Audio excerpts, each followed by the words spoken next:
The European economy is in bigger trouble. A rash of ugly economic data shows that the recession is accelerating to the downside. Well, obviously that's not good news for Europe. It's also not good news for the dollar. And I don't mean the dollar's exchange value, rather why it's going up in the first place. I'm talking about Eurodollar circulation, which is what really matters in every monetary context. European banks have been leaning on their US-based affiliates, borrowing massive amounts in repo and issuing loads of commercial paper. They transfer those virtual funds through the Eurodollar networks back to Europe, where their parent banks relend in US dollars throughout the rest of the world. This Eurodollar redistribution business has gotten to be so big, the ECB estimates it accounts for a whopping 23% of European banks' entire funding. And a lot of those funds have been funding non-bank investment funds, creating a number of vulnerabilities. In fact, we may have seen one of those in a big way in the massive deposit of U.S. Treasuries during July and August that I went over on Thursday's live stream. And you can catch a replay of that live stream if you missed it. This means that the fly in the ointment is once again European bank constraints. Very reminiscent of 2011 in several respects, starting with the economy. As the European economy falls deeper into recession, that places enormous pressure on these European parents, which then hinders, slows down, and even interrupts Eurodollar flow and redistribution all over the world. And we're talking about cash as well as collateral. With economic problems at home in Europe, European parent banks are forced to charge more, or they could take a second look at Japanese or maybe Chinese borrowers and decide against relending to those, and all of which could lead to China or Japan having to sell a lot of their reserve assets, U.S. Treasury, to help offset that reduced flow and availability, which is also what I brought up on that live stream video. What we're talking about is how globally synchronized isn't just some slogan or throwaway term. Europe's recession or re-recession is a problem for Europe, sure, but it's also a major issue for everyone else. Globally synchronized, and this is how it becomes so. The Eurodollar as a reserve currency means that it is subject to factors in various places around the world, starting with Europe. So let's start there with Europe and the recent ugly economic data that came from there. According to S&P Global, PMIs that came out on Friday, manufacturing fell further toward the middle 40s again, retrenchment in the manufacturing sector. The big surprise to some was that services fell below 50 there, so more contraction in services. That's the worst number from S&P Global since January. The composite for the entire European economy fell to 48.1 from 50 in the month of October. That's the lowest since January. And remember, Europe was supposed to be recovering at this point, not retrenching, and not retrenching in a way that leaves little doubt about the direction of everything.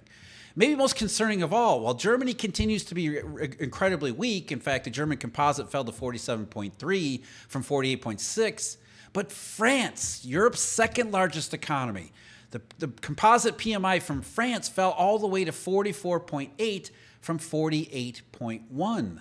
So the economic data, at least as far as S&P Global, backed up by a whole bunch of other data, suggests that not only is Europe not recovering in the second half of 2024, it is indeed already in recession, looking like it's going to be a worse recession. That's why the markets continue to trade in the way in which they do. German markets, as far as bonds go, major divergence with treasuries, but this is why the German market tends to, the gap between treasuries and Germany tends to close in favor of Germany because the weakness in one place spreads to other places through cash, collateral, and everything else in the Eurodollar system. Euribor futures, I talked about that in a video not too long ago.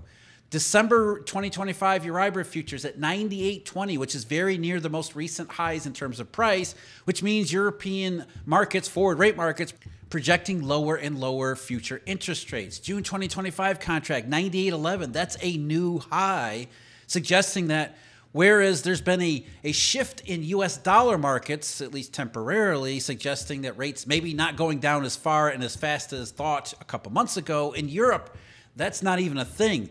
European markets are thinking today that, yes, interest rates are going down as fast as and as far as they thought a couple months ago. And the reason is because everything that we're going to talk about in this video, starting with the ugly and increasingly uglier European economy and the effects that has on European banks.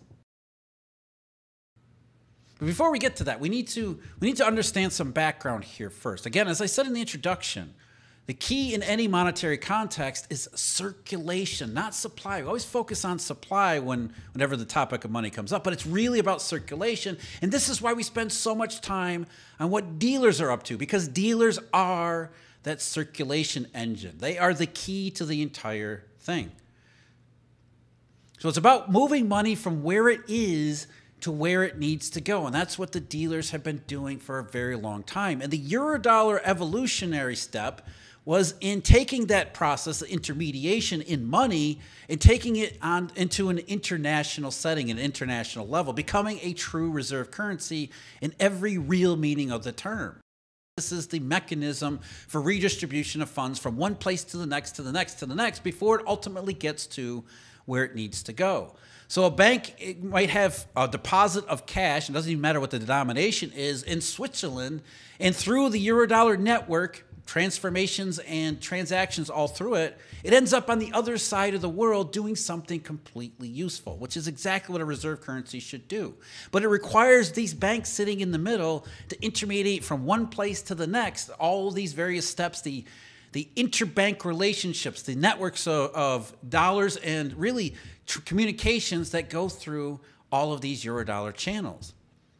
In fact, I want to point out, this is President Gerald Ford's 1975 economic report to Congress, which contained a supplemental section on what had been, at least judged at that time, a beneficial connection that the Eurodollar system was able to overcome the oil embargo. This flip to the so-called petrodollar. This actually shows why there is no petrodollar, that the petrodollar is simply a subset of this redistribution of the Eurodollar system. Here's what Ford's economic team wrote to Congress, 1975, almost 50 years ago. The discussion of the international financial aspects of the energy crisis brought into public focus, for only a brief time, the Eurodollar market as an important channel for moving funds, in this case, from the oil exporting countries to borrowers. The recycling of quote-unquote petrodollars has been merely one of the many functions performed by the Eurodollar market over the years of its existence.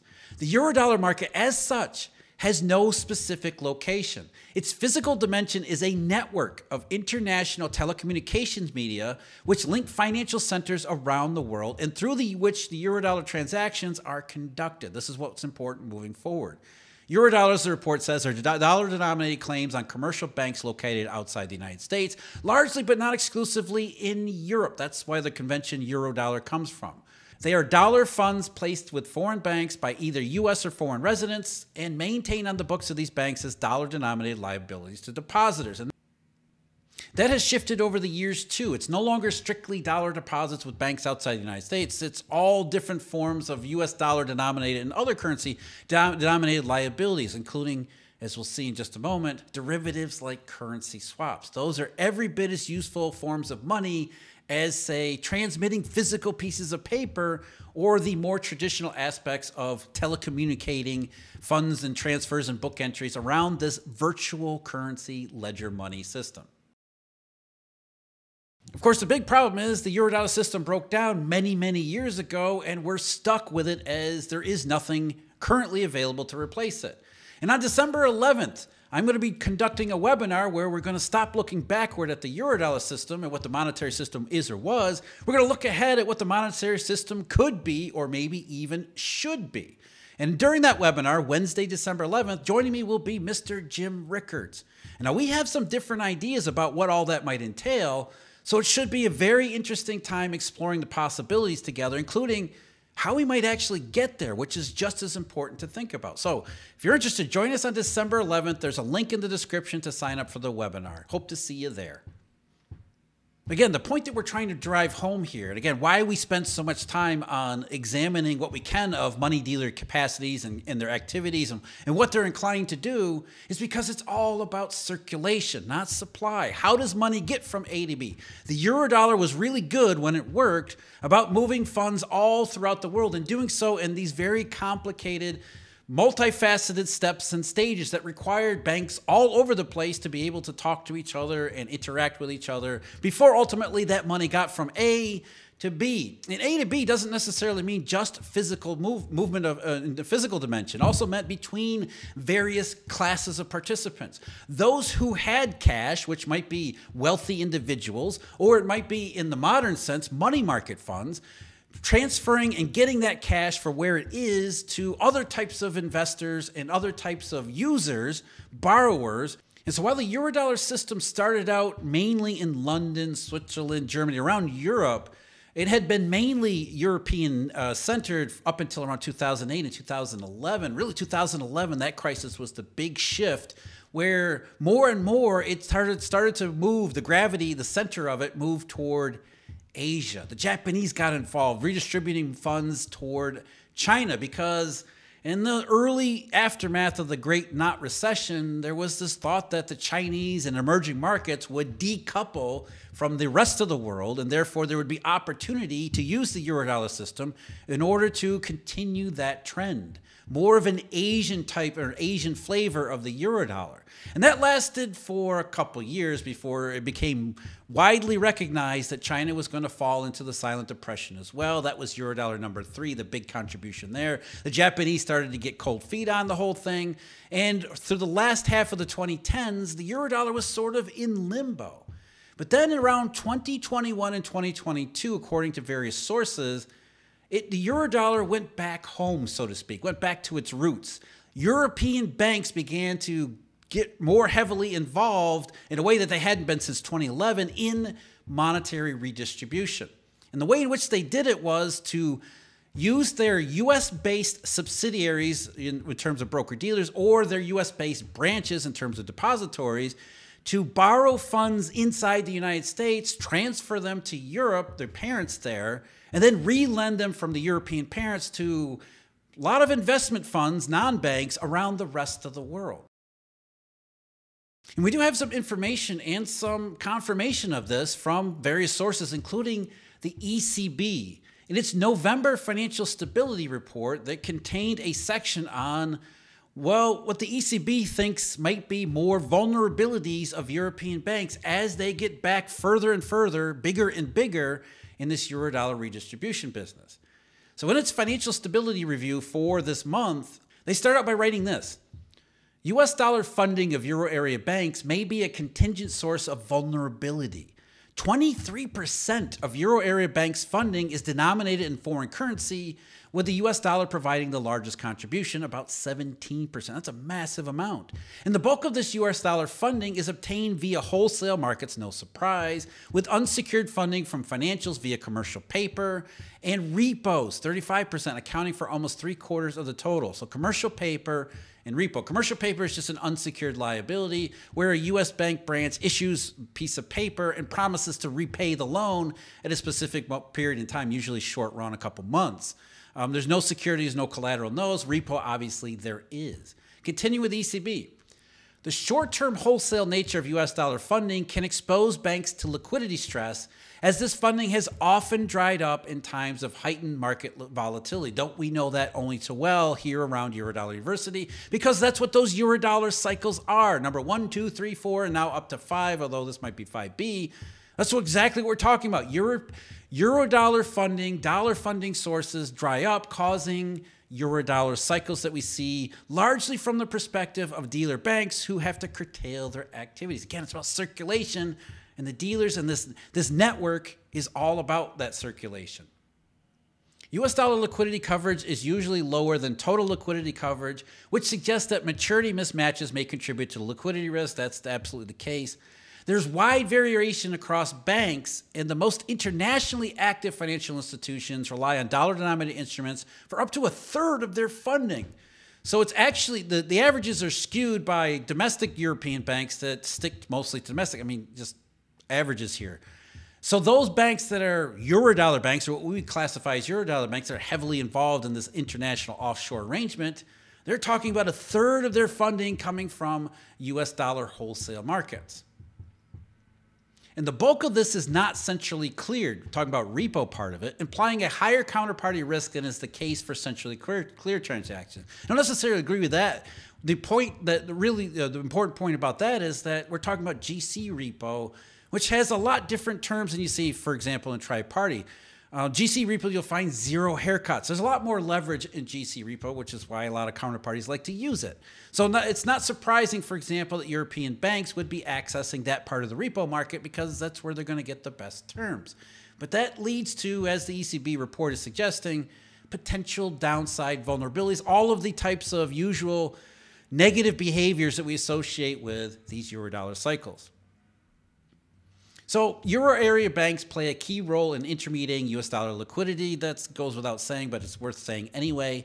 And they do so by receiving cash largely from their US affiliated security broker dealers and lending the dollars to non-banks, the majority of which are offshore investment funds. And as the cash borrowing exceeds cash lending, according to the ECB's estimates, Euro area banks have excess US dollars at their disposal, which they can and do sell in the FX swap market. So they're borrowing in US dollars locally, domestically, from the US perspective, foreign from the European perspective. They use their US affiliates, whether they be subsidiaries in terms of broker dealers, or in some cases the branches when they're depositories. So they borrow in domestic US markets because apparently there's an excess of cash here. Nobody wants to do much as far as lending in the United States.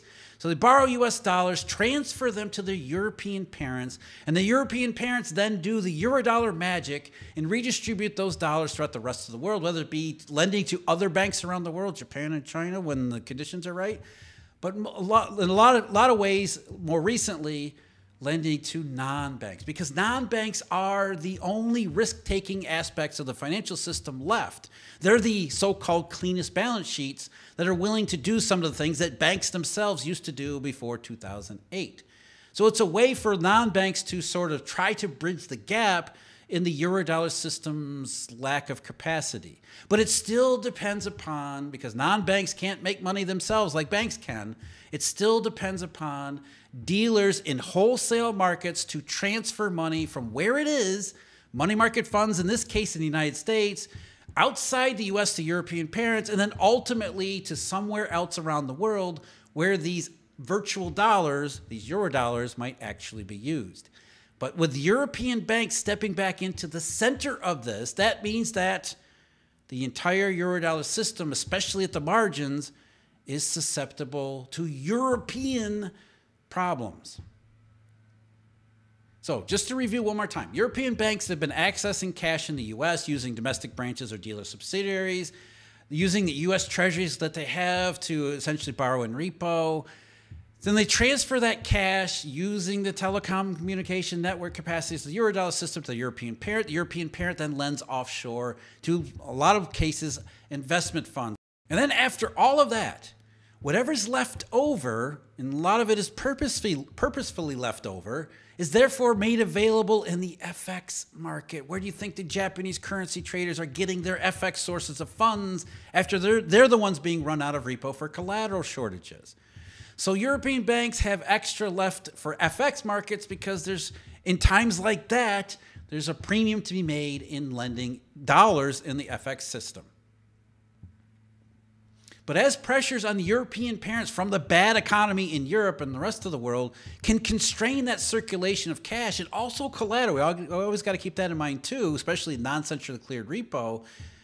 The bad economy in Europe causes problems for the European parent, which then leads to potential issues around the rest of the world because the European parent has to be more risk averse and take less risk and do less activities, more balance sheet constrained, because a European recession is interrupting what would otherwise be a more free flow of cash, collateral, credit, and everything else through the Eurodollar system, all of these various channels up to and including the FX market.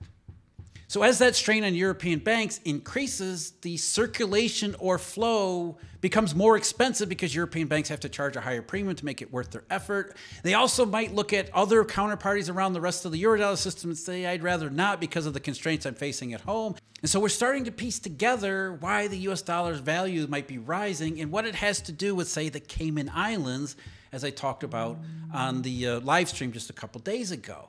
It's all globally synchronized. It's all globally centered. It's not just a European recession. It's not just European banks. It's European banks who are, especially in their dealer capacities, essential to the circulation of money and credit throughout the entire global system.